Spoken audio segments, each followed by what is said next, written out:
What's going on, y'all? Welcome back to the channel. It's Trillionaire Hustle, helping you build your financial muscle. Yes, we could all run with the stock market.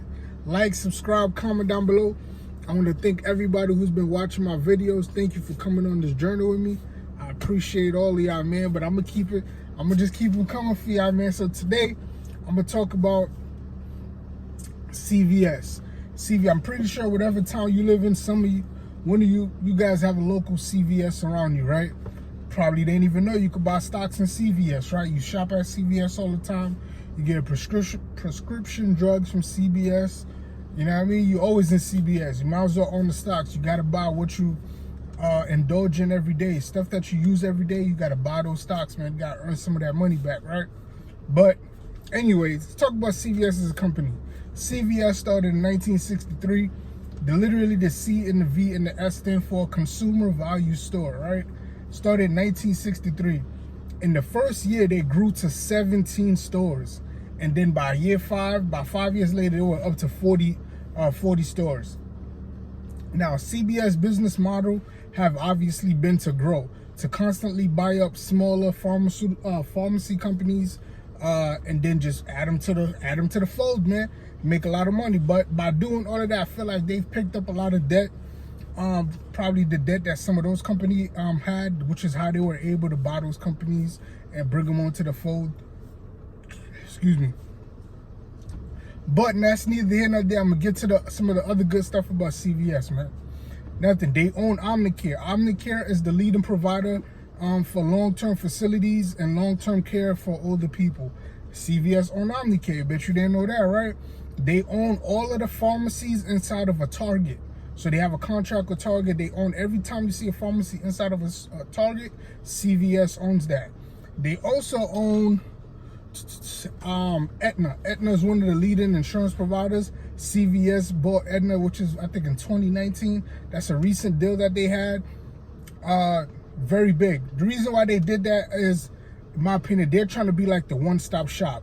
Just like they have all of those little clinics in the back now. You can walk in there for your most basic, whatever's wrong with you.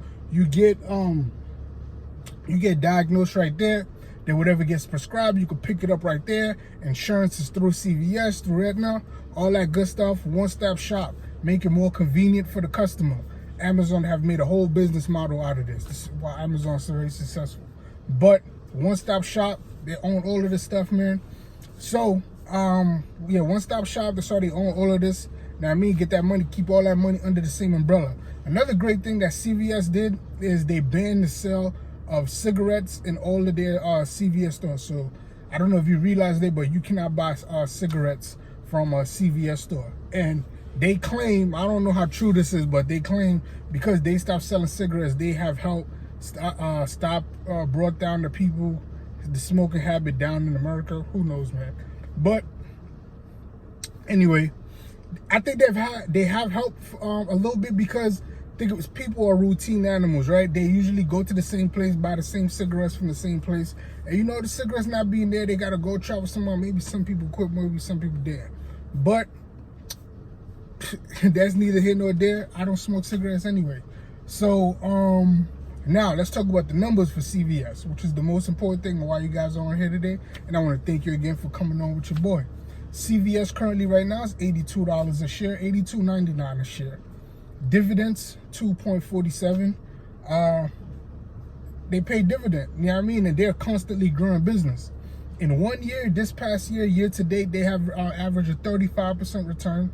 In 5 years, though, they have lost 21%, about 22%. I feel like that's because of all of the businesses like they're acquiring. They're constantly buying up stuff. So by constantly buying up stuff, sometimes you take on the debt of those companies. But they're under your fold now, and eventually you're going to get the debt off, and we're going to talk a little bit about that a little bit later. But even though they are down 21% in the last 5 years overall, for the last 10 years overall, they're up 124%. That's, you know what I mean? That's superb. 124% in 10 years. That's great. Revenue. Let's look at the revenues. Total revenue for the last 5 years. 170. That's in billions. 177 billion, 184 billion, 193 billion, 255 billion, and 267 billion. So business is growing, business is booming, nice little steady incline up.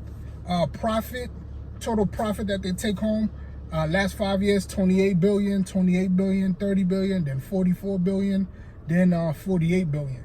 So that means within that 2 to 3 year mark is where they have something big, drastic happen, right? 2-3 years ago, which is we see the big jump from 193 to 255, big jump in profit from 30 to 44, and within the last 2 years where they see that drop in 21. So you gotta do your research, you know what I mean, to see what happened. So you don't just buy stock just because I'm talking about it. I just bring this to your attention. You go compare CVS to Walgreens or any other company, and you just make up your own decision. I just want to help everybody win and help bring you guys the information, make the idea come in your head, right? Give you the idea, make you want to search more, make you want to invest more, and you might want to invest in CVS through this information alone. But anyway, market cap, 106 billion. That's how much they are worth completely as a whole. But that, including their debt, is 181. So they're about, what's that, 70 something billion in debt. 81 minus 6 is what, 75. So 75 billion in debt. But the thing about the debt, when I did my research, was 60 billion of that debt is long-term debt, meaning that is debt on either future things like buildings, contracts and stuff like that in the future. It's not like they're borrowing money right now and they got to pay it back right now. Their short-term debt is 0. So that's pretty good. Again, man, I do not own CVS currently right now. I'm looking at it. I do own a company that is part of the healthcare market, even though it doesn't seem like it, but Johnson & Johnson is part of the healthcare because they make pharmaceutical equipment, they make medicine, they make hospital equipment, and they make medicine. So they are a part of the healthcare. They're so big, man. They make diapers, baby products, they make a house cleaning product, they make a whole bunch of stuff. But part of their business is healthcare. So I like Johnson & Johnson. That's who I went with. I don't think I did a video on Johnson & Johnson. Maybe I should do a video on Johnson & Johnson. Now, if you don't want to go directly jump into CVS as a company standing on itself, we always talk about the ETFs. ETFs is a group of stocks operating as one. I'm going to give you guys 4 ETFs that have CVS as one of the companies inside the ETF, and I'm going to tell you how much of that ETF is actually CVS, right? So first off, we got GBLO. 5% of that whole ETF is CVS. We got IHF. 12% of that whole 12% of that whole ETF is CVS. FTXP. 6% of that ETF is CVS. And SPVVN. And 4% of the ETF is CVS. So the reason I only gave 4, there's plenty of more that have CVS, but those have the lowest expense ratio. The expense ratio is how much you're paying somebody to actually run the ETF for you. So those expense ratios, I think in all 4 of these ETFs is actually less than 1%. So pretty good deal you're getting on off those 4 ETFs. Again, those 4 ETFs are GBLO, CVS is 5%. IHF, CVS is 12%, FTXP, CVS is 6%, and SPVN, CVS is 4%. So you get into ETF if you don't want to go directly for CVS. But listen, man, I just want to help everybody win. I love y'all. I hope everybody be successful. Yes, we could all win with the stock market, man. Thank you.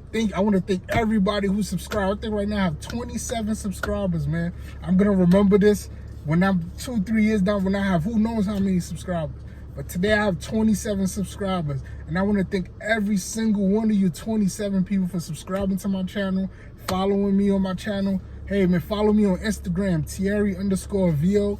And, you know, like, subscribe, comment. I love y'all. I just want everybody to win. This is the only reason why I make these videos, man.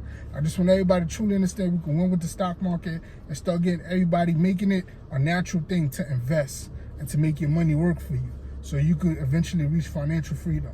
Thierry VO signing off, Trillionaire Hustle, helping you build your financial muscle. And yes, we could all win with stocks. I'm out.